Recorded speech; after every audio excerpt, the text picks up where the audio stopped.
Throughout the harvest season, the pyramid site manager, Eddie, had been busy preparing the site.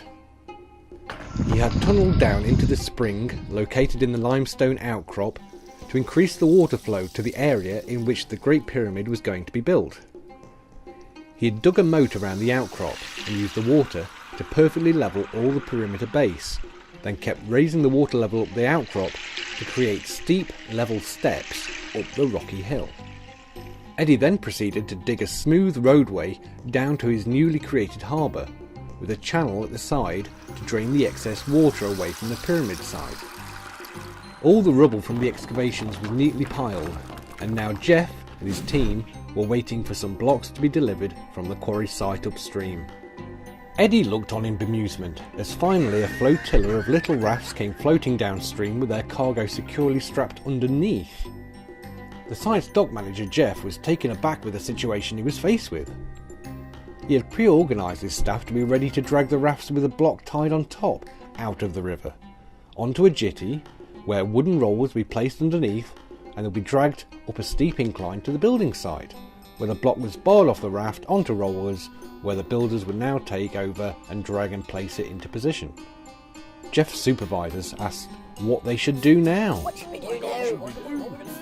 Not a problem, he replied. Just drag the blocks onto the jetty and put the rollers straight under the block, with a couple of boards on top of the rollers, then drag the block up the incline to the site. This system worked well, and Jeff was actually pleased that the blocks were strapped underneath the rafts, as it simplified the whole unloading process, making everything much faster. As the days went on, Jeff realised that the blocks were coming downstream at an ever-increasing rate, and a backlog of rafts was now building up, blocking the site port, causing chaos on the river. The site could not be cleared any faster, as his dragging teams were already exhausted from constantly dragging blocks up a steep hill in the burning sun. Jeff was beginning to panic as the huge expanse of floating blocks was growing bigger every day. And he nearly had a riot when he asked his already shattered workforce to speed up.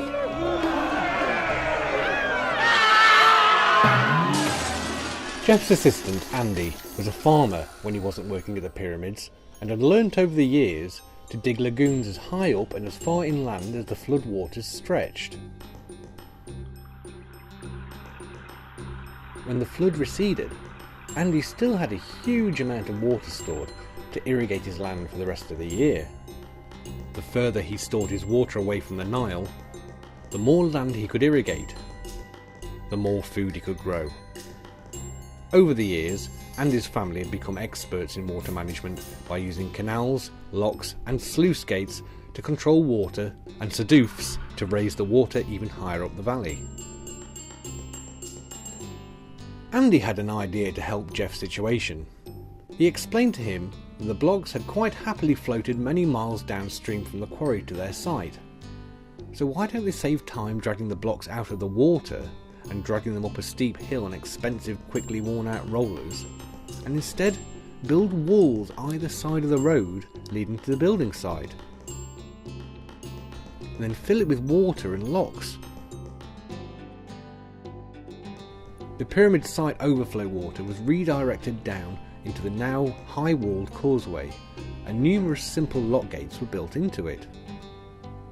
Multiple blocks could be floated together through the locks up to the build area. After a few weeks of trial and error, Jeff could finally feel relaxed as he looked up from the harbour side. It was gratifying watching the men, women, cows and camels working together to open and close the lock gates in perfect sequence to raise the blocks high up to the plateau on the horizon.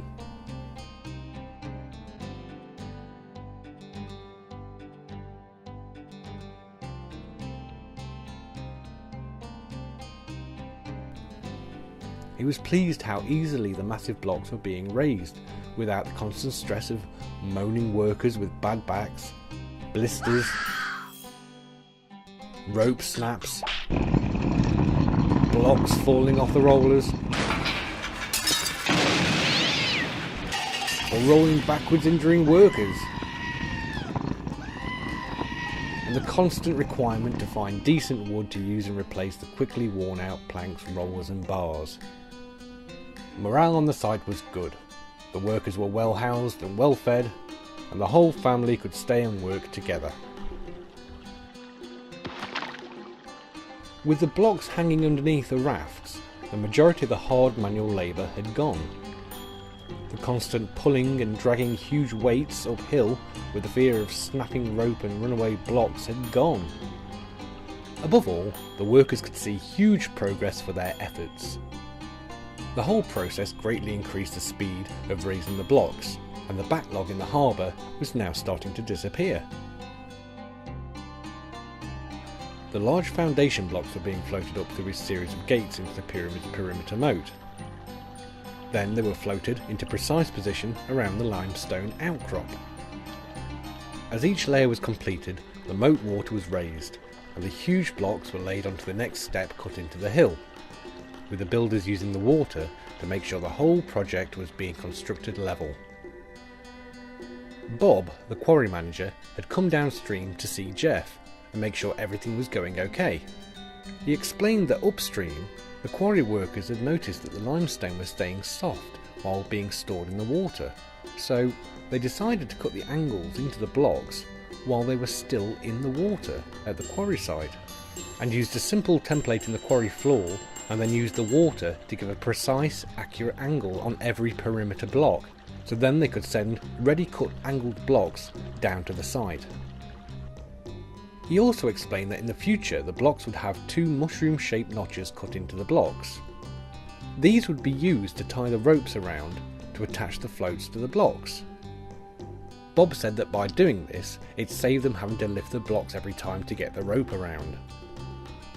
Jeff said it was a brilliant idea, as the blocks could now be floated and pushed straight into position on the pyramid, without having to place wedges underneath to take the ropes off and bar the blocks down into position. Jeff was now coming towards the end of the first build season. He noticed that it was taking longer to raise the blocks to the gate system. After a bit of investigation, he found the amount of water flow from the spring in the outcrop had massively slowed down, probably due to the water level in the whole country lowering, as the flood season was now over. Just to add to his problems, the port manager, Adam, said the first delivery of the huge 50-ton, 8 metres long granite ceiling beams had been floated down the 500 miles and delivered from the quarries at Aswan, and that they were floating in the harbour, ready to be delivered to the higher plateau. Adam explained these slabs were too long to fit in between the lock gates, and something had to be done as they were blocking up his harbour. "Can't you just drag them up there like that massive statue we moved last year?"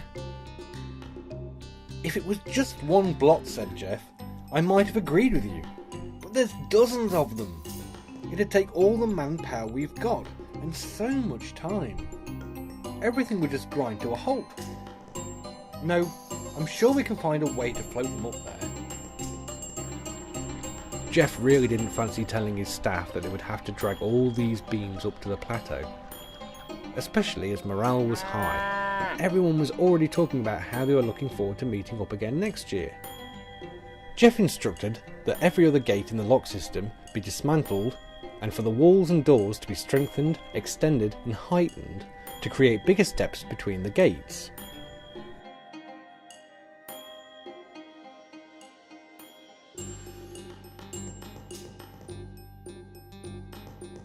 Jeff floated in one of the large beams into the first lock section, and it just fit.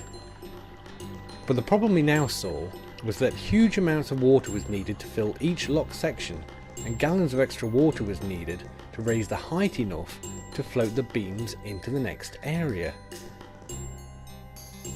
Lifting slowed down to a near crawl. At dinner, while pondering his problems, he threw some of his hard crusts away, and some landed in a nearby half-full water jar. A crow was hanging around the dinner table, looking for scraps, and promptly picked up some pebbles with its beak and dropped them into the jar. The crow kept repeating this until the food had floated up to the top of the jar, and then flew away with its prize. This inspired Jeff, so he immediately had some huge bales made of papyrus. These were then attached to wooden seesaws at the side of the locks. Now, every time a slab was floated into the lock, As soon as the rear gate was shut, Jeff lowered the huge bales into the water, and even got a couple of people to stand on top to push them even deeper. The bales displaced the water, and the level rose twice as high as it was before, and the blocks easily floated onto the next section.